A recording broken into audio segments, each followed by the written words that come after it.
e livros que exigem mais do leitor. Novamente lembrando, né, alguns livros exigem muito dos leitores e não compensa. Um esforço tremendo para ler aquilo, para no fim chegar à conclusão de que foi mal gasta a sua energia. Outros não. E é por isso que acaba sendo interessante a crítica literária, crítica, bom, enfim, comentaristas. Aqui é o caso também. Claro, né, que gosto, interesse varia imensamente de um leitor para outro, mas no nosso caso mesmo, em alguns livros perfeitamente dispensamos por termos lido ou ouvido o comentário de pessoas que consideramos confiáveis e que desaconselharam a leitura daquilo. Difícil, no fim das contas é cada um que decide mesmo, né? Esse não é um critério tão confiável, ou seja, confiar em pessoas confiáveis não é tudo. Mas, enfim, também, os livros, esses, publicado, inclusive, o principal deles, que é o assunto, da editora Realizações. Algumas editoras se notabilizam pela publicação de livros que não são fáceis.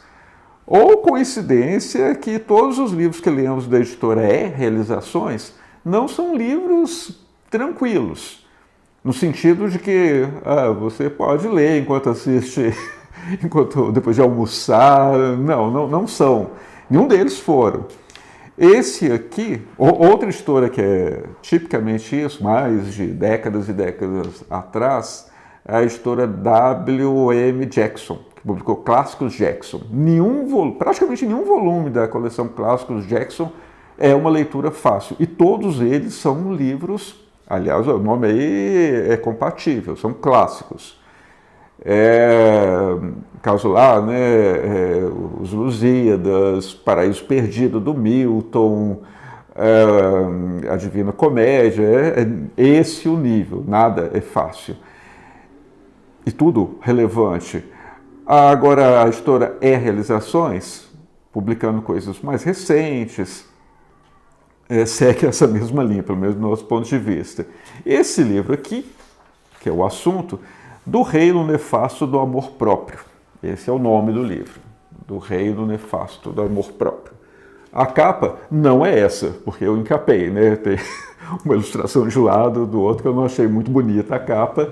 E não é mesmo, né? A capa original é essa aqui, só que colorida, é uma máscara mortuária, né?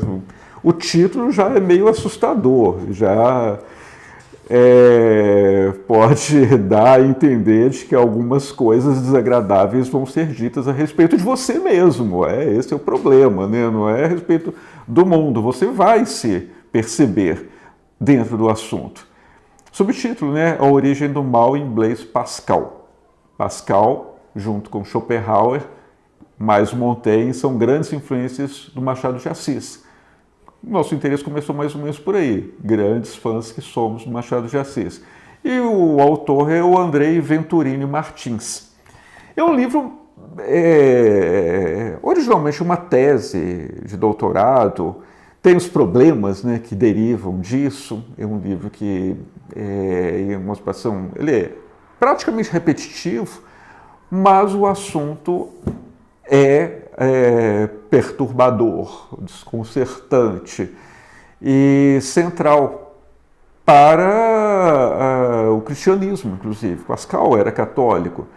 Pouco problema, entre outros, o título já dá a entender isso, né? Do reino nefasto do amor próprio, as consequências, todo o mal que deriva disso, de os indivíduos se colocarem como o centro do mundo, como sendo mais importantes.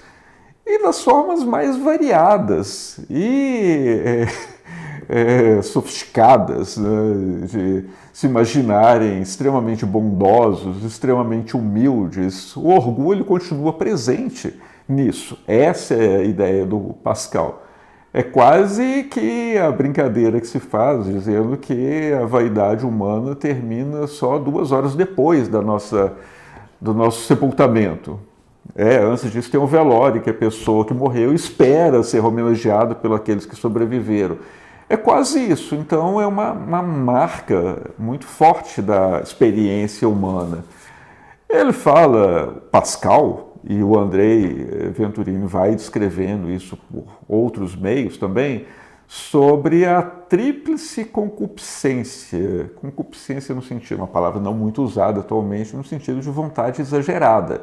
Que toda a vida humana ela não é marcada senão por uma dessas três concupiscências. A concupiscência da carne, que não precisa de grandes explicações, tem a ver com tudo aí, né, com as sensualidades, mas também com o gosto por o excesso de alimentação, bebida, entra nisso. É a concupiscência dos olhos, que aí é um pouco incomum, talvez, assim, a concupiscência dos olhos respeito à curiosidade, a vontade de saber cada vez mais sobre coisas que nem tão relevantes são assim. Respeito muito, por exemplo, ao mundo dos livros. O excesso de leitura, ele tem os seus problemas. O excesso de interesse intelectual, ele é problemático também.